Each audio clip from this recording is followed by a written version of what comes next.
Olá pessoal, tudo bem com vocês? Na aula de hoje nós vamos falar um pouquinho sobre pirâmides ecológicas.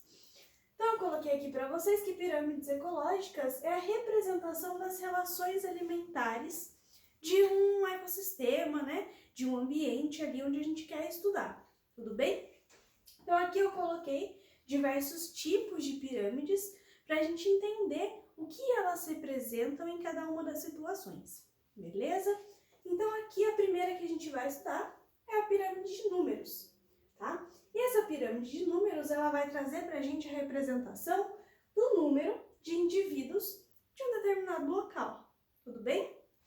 Então, essa pirâmide, ela sempre vai ser dessa forma aqui de escadinha, tá? Onde eu tenho uma base maior e essa base ela vai se estreitando conforme ela vai subindo. Então, os níveis, eles vão diminuindo, tudo bem? Essa aqui é a representação mais clássica de uma cadeia alimentar. Então, eu coloquei aqui 1000 capins, tá? Então, eu tenho lá a graminha, os matinhos, 500 gafanhotos, que vão se alimentar desse capim, 15 sapos, que vão se alimentar desses gafanhotos, e 3 gaviões, que vão se alimentar dos sapos, tá? Então, essa aqui é uma representação de uma cadeia alimentar, tá? E aqui eu coloquei essas setinhas, para a gente entender qual é a relação, Essa relação que a gente encontra entre os níveis tróficos aqui é uma relação de predatismo.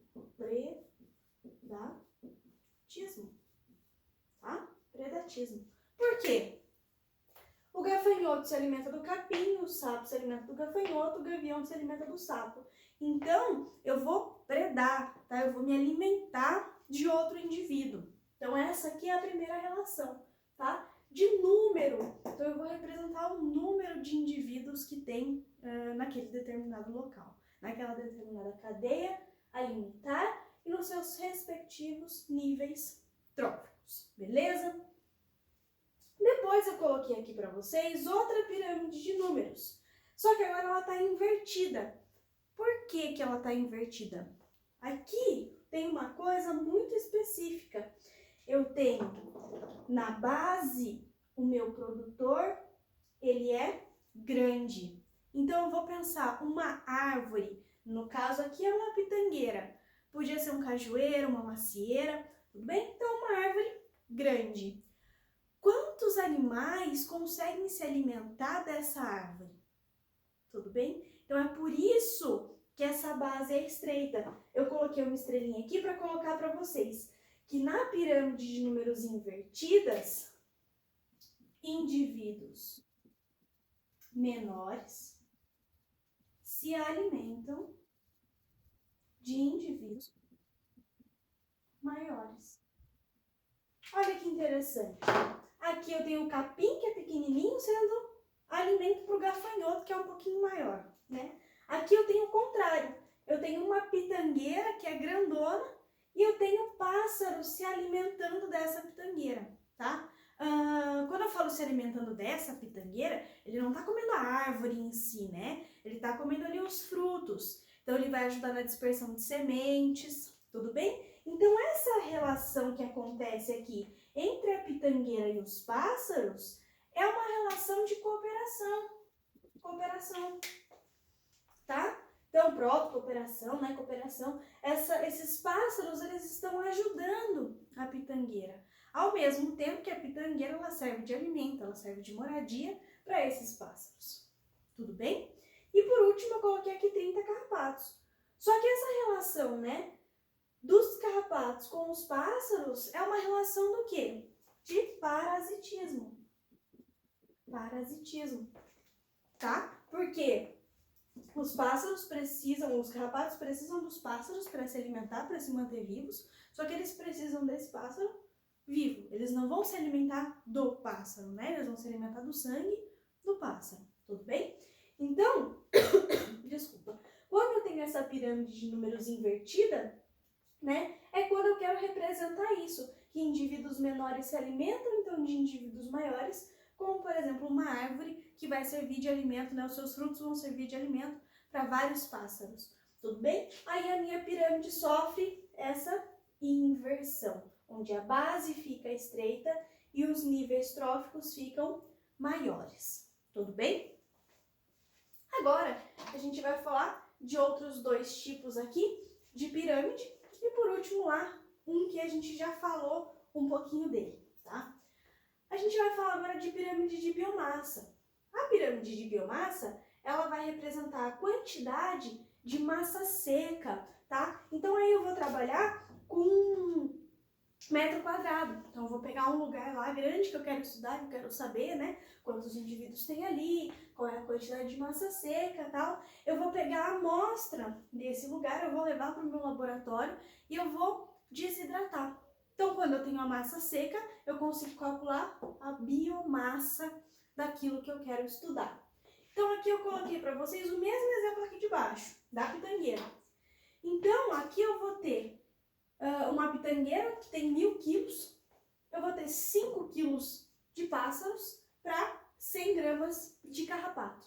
Isso é a biomassa, é a quantidade de massa seca que eu tenho naquele espaço aonde eu estou estudando. Tudo bem? Então, eu vou ter ela bem parecida com a pirâmide de números, né? Nesse mesmo esquema de uma pirâmide normal, tá? Por quê? O tamanho, né, o peso da minha pitangueira é muito maior que a quantidade de pássaros e a quantidade de carrapatos, a quantidade, né, de biomassa que eu estou dizendo. E esse tipo de pirâmide, né, de biomassa, ela também pode sofrer uma inversão. Só que olha que interessante, ela é normal até um certo ponto. Depois ela sofre uma inversão. Mas eu não estou entendendo por que a parte de baixo aqui, que seria o produtor, está tão pequenininho. Vamos lá. Eu coloquei aqui para vocês, ó, ambiente aquático. A pirâmide de biomassa, ela só vai poder sofrer essa inversão na sua base quando eu falar de um ambiente aquático. Qualquer outro tipo de ambiente que eu for estudar e eu for falar de biomassa, ela vai ser normal. Quando eu falo de ambiente aquático, ela obrigatoriamente tem que ser invertida. Por quê? Eu coloquei aqui fitoplâncton, zooplâncton, girino e peixe.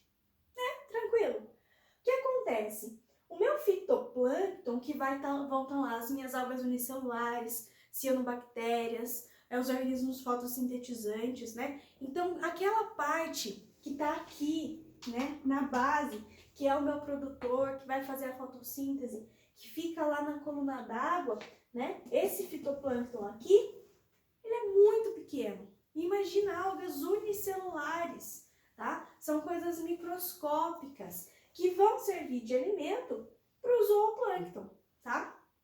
O zooplâncton, ainda assim, são organismos minúsculos, tá? São organismos bem pequenininhos ali. O crio, por exemplo, que a baleia se alimenta, né? Entra aqui no zooplâncton. Eles são microscópicos também, são muito pequenininhos, tá? Só que mesmo assim, o zooplâncton, ele já consegue ser maior, né?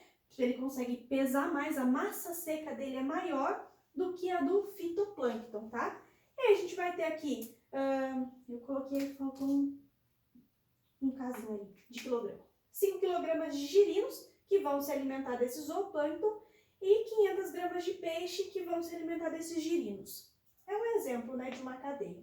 Então, pensa comigo, como é que 10 quilos de fitoplâncton alimentam 20 quilos de zooplâncton?